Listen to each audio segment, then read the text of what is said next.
Hey there, in this video I'm going to compare the dynamic range of the Canon R5 C with the Canon C70. So let's kick it off with a little bit of an example and see if you can tell the difference between these two cameras.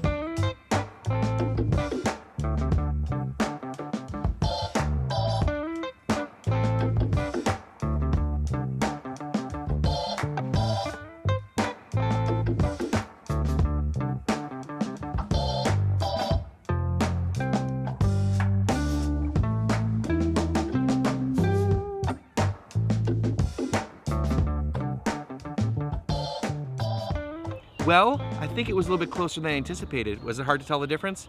I tried to pick a shot that had a lot of dynamic range in it, so the foreground had the dark shadows, the background had the bright sky, and even the trees off to the side, it was a little bit darker, and they kind of looked pretty similar.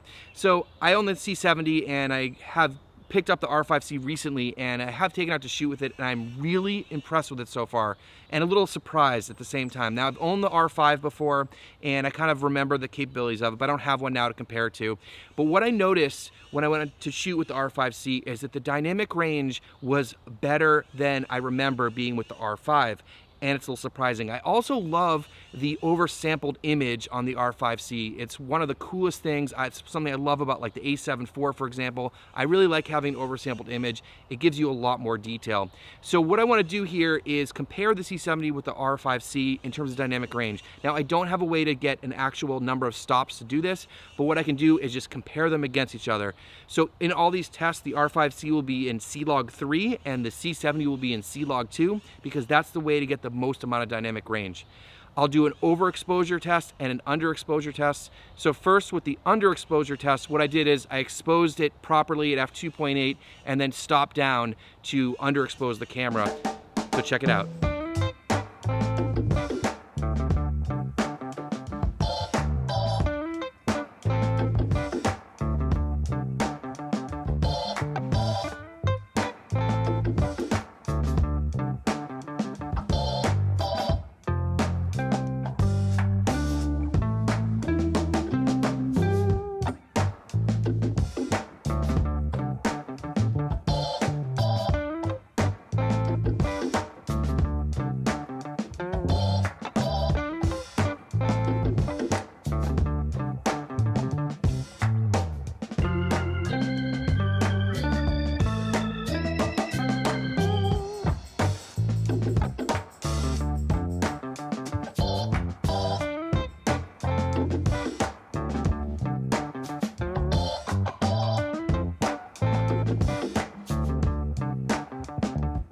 What I noticed overall here is there's probably a half to a whole stop of dynamic range gain that you get out of the C70. Again, not surprised here for two reasons.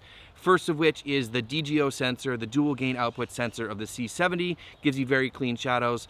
Also, shooting in C-Log 2 tends to give you about another stop of dynamic range in the shadow. So in this test here, it looked like on the R5C, the noise started creeping in about 2 stops under and became unusable at 3 stops under.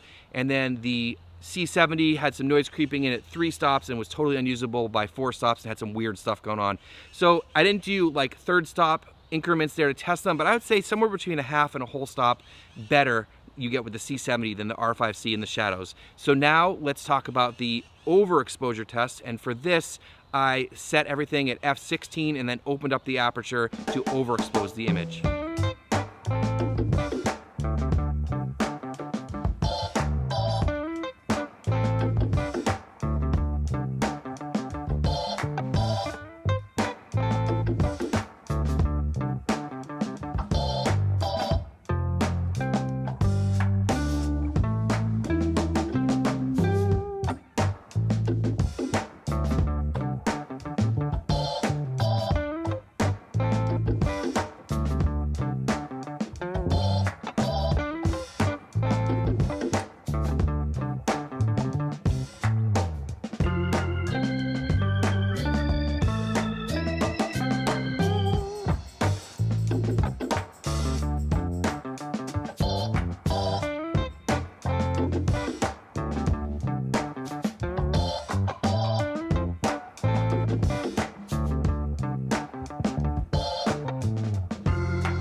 The results of the overexposure test were both surprising and unsurprising.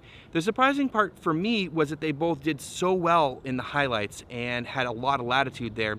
The thing that was not surprising to me is how similar the two cameras were to each other. And that comes from the fact that C-Log2 and C-Log3 behave very similarly in the highlights. And so for this, I noticed that both cameras were pretty good up through almost 4 stops. And once you got to 5 stops, that's when the cameras kind of broke and fell apart. But what I have to conclude from this is that there's a lot of latitude in the highlights, and when you're exposing either of these cameras, I really recommend that you just protect your highlights. So use your waveforms, use your false color, make sure you're not blowing out the highlights, and you should be good. I would say to try to keep away from underexposing too much, just because you only have so much latitude there and there's more latitude in the highlights. Overall, I have been so impressed with this camera so far, and I really like the way it works. I love the full frame image. I love the image quality and the oversample, and of course the dynamic range, and now how I see it compares so closely with the C70. Now, previously having owned the R5, I know that this camera, the R5C, has the same sensor, but there's something going on, as far as I can tell, in the cinema operating system that's eking out more dynamic range, and I can definitely tell that that's going on here, because the R5 did not come anywhere close to the C70. If you are curious about getting some more nerdy details and tests and actual numbers of stops of dynamic range, please go check out Gerald Undun's video that he just put out, a review on the R5C. I'll leave that link down below. Awesome video, as usual, from Gerald. If you're looking for more comparisons with this camera and the C70 and eventually the FX3, please consider hitting subscribe down below. It would be greatly appreciated. I also hope to do a review on this camera as I get more used to it and have more time with it. Thanks so much for watching, and we'll see you in the next one.